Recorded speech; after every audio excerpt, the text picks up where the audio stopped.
কি ব্যাপার মিতা?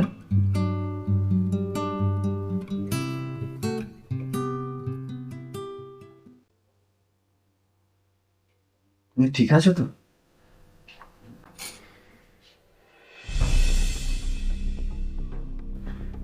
নাকি আমি তোমার জীবনে ধীরে ধীরে অপ্রয়োজনীয় হয়ে যাচ্ছি? না না না না সোহম, প্লিজ এরকম বলো না। আসলে অফিসে এখন প্রচুর কাজের চাপ আর প্রেশারও আছে। তোমার কি মনে হয় আমি ইচ্ছা করে দেরি করে আসি বলো? তুমি জানো এই শীতের রাত্রে তোমার জন্য অপেক্ষা করতে করতে ঠান্ডা আমার হাত পা কেমন যেন জমে আসছে। যে মানুষকে আমরা সব থেকে বেশি ভালোবাসি সেই মানুষটা যখন সব থেকে দূরে চলে যেতে থাকে তখন সেটা বোঝাতে কোনো শব্দের প্রয়োজন হয় না।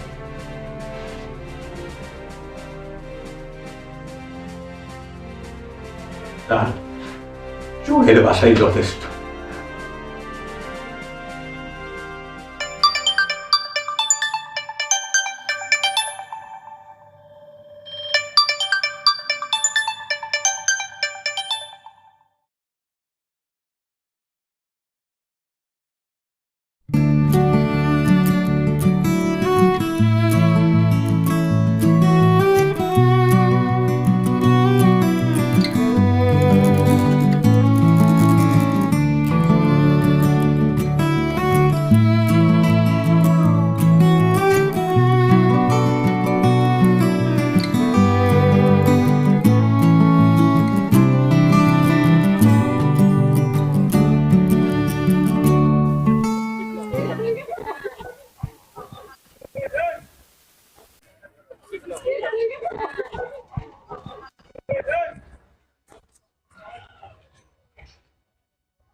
কি ব্যাপার মিতা, তুমি কি আমাকে অ্যাভয়েড করছো? তুমি জানো না মিতা, তুমি জানো না যে তোমাকে না দেখতে পারলে আমি একদম ঠিক থাকি না। আর তাছাড়া তোমারই মুখের কথা, তোমারই মুখের হাসি, আর তাছাড়া এই শীতের রাতে এই অনুভূতিটাই তো আমাকে আমাকে বাঁচিয়ে রেখেছি মিতা।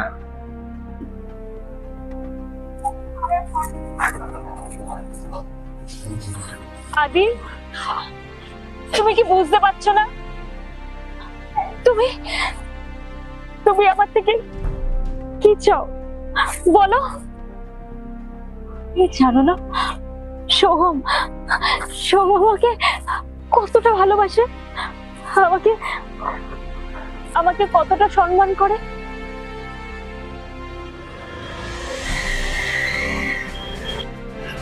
আমি জানি ও আমার মনের ব্যথা বোঝে না, কিন্তু জানো মানুষটা কিন্তু খারাপ নয়।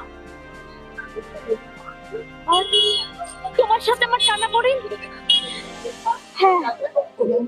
হ্যাঁ সবটাই ভুল ভুল ভুল ভুল। তোমার সাথে সবকিছু আমার ভুল, সব ভুল সব ভুল। মিতা,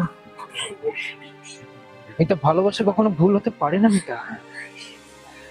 চাই চাই পুরো সোসাইটি বলুক, চাই পুরো সমাজ বলুক, কিন্তু আমি তোমাকে ভালোবাসি মিতা। তুমি না থাকলে আমার জীবন বৃথা মিতা। মিতা প্লিজ, মিতা প্লিজ, তুমি আমাকে ছেড়ে যেও না মিতা। প্লিজ তুমি আমাকে ছেড়ে যেও না মিতা, প্লিজ।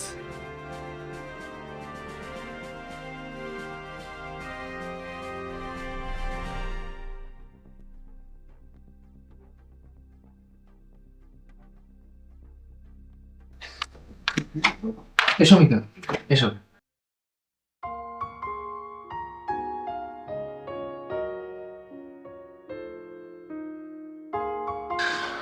এই হচ্ছে গরিবের একটা ছোট্ট ঘর,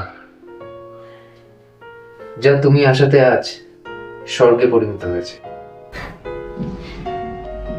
এভাবে বলো না, তুমি তো আমাকে ভালোবাসো বলো। হ্যাঁ, তা ভালো তো বাসি, ভালো তো বাসি, সেটা তো কথা নয়। আচ্ছা চলো একটু বসে যাও বিছানা। চলো বসো। বাহ, তোমাকে না আজ full and hot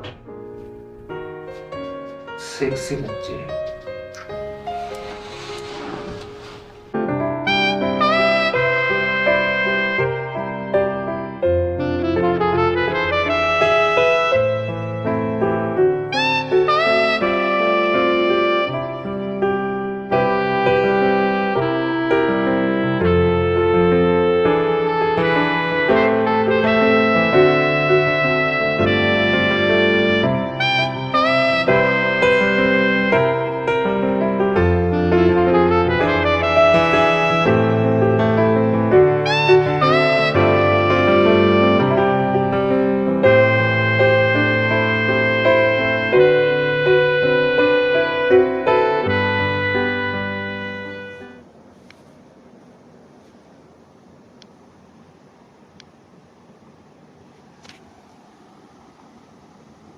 Number you are calling is temporarily out of service.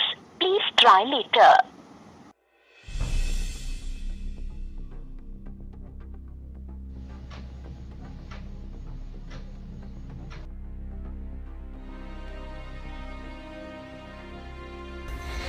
শোনো মিতা, বসো।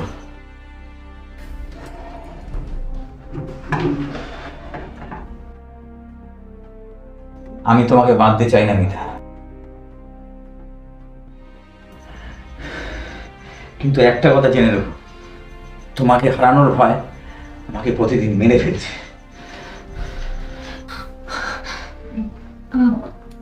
বিশ্বাস করো সোহম, আমি তোমার কাছে কিছু লুকাচ্ছি না।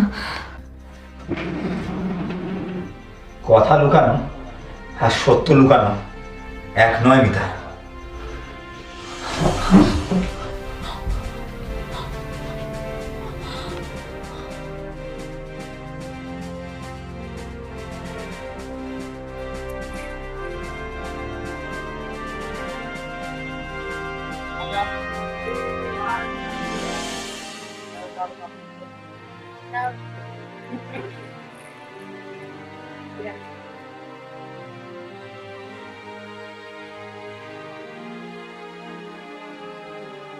কি বলো মিতা?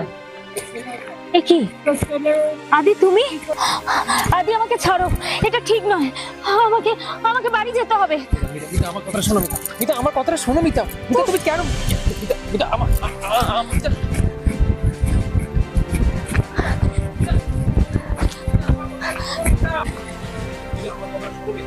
মিতা আমার কথাটা শোনো মিতা। বুঝতে পারছো আমার কথাটা শোনো মিতা, আমার কথাটা শোনো।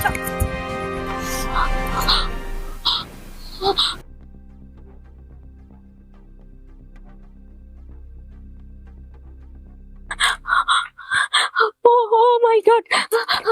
আদি, আদি, আদি ওঠো না। আদি, আদি, আদি, আদি, আদি, আদি, আদি, আমি এটা চাইনি, প্লিজ বিশ্বাস করো।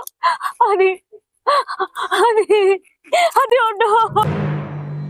আদি,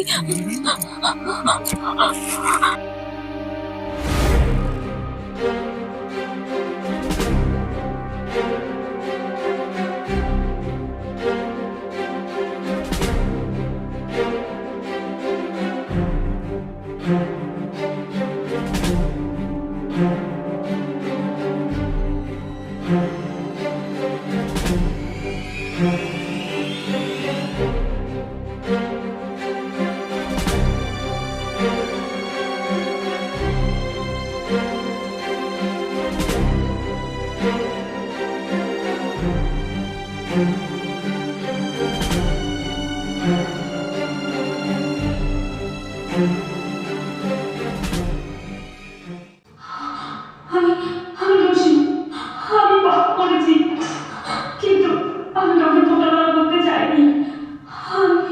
আমি শুধু শান্তি চেয়েছিলাম, আমি শুধু একটু ভালোবাসা চেয়েছিলাম, কিন্তু আজকে আজকে সব শেষ, আজ সব শেষ। মিতা, মিতা, মিতা, মিতা, মিতা,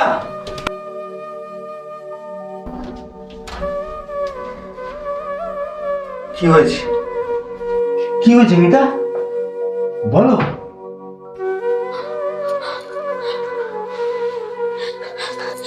সোহম,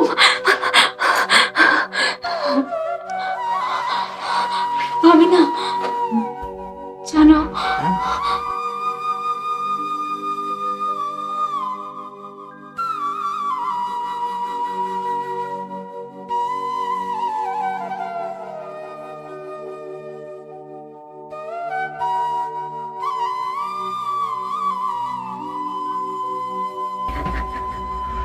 তুমি ভুল করেছো মিতা, কিন্তু তুমি খারাপ না। সত্যের মুখোমুখি দাঁড়াতে সত্যি সাহস লাগে। চলো আমরা সত্যকে সত্যের জায়গায় নিয়ে যাই।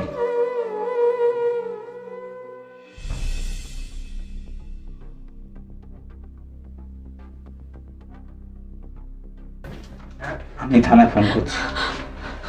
Hello, police station?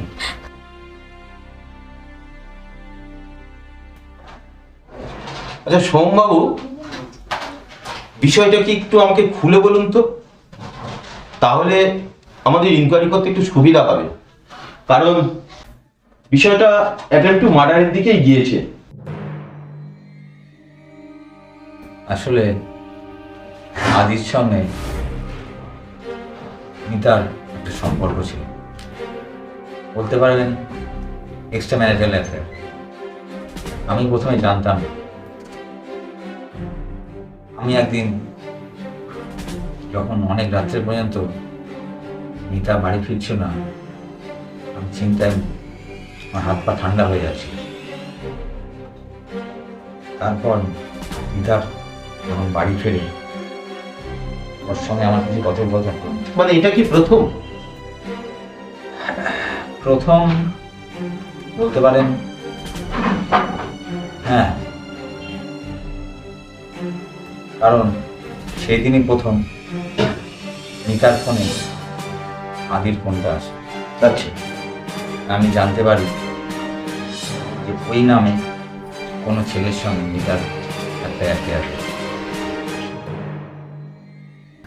আপনারা বিশ্বাস করুন স্যার, এতে মিতার কোনো দোষ নেই।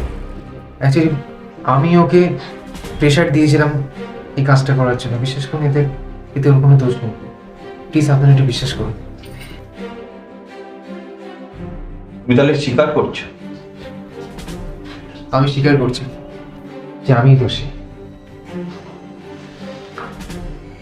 সোমবাবু, বিষয়টা যখন আপনাদের নিজেদের মধ্যে মিটিয়ে নিয়েছেন, তখন আর মাঝখানে আমি থেকে কি করব? এভাবেই থাকবেন, ভালো থাকবেন, সবকিছু মানিয়ে নিয়ে আসলাম তাহলে।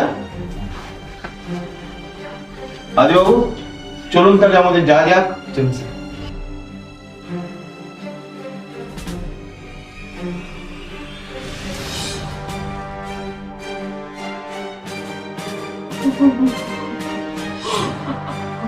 Oh,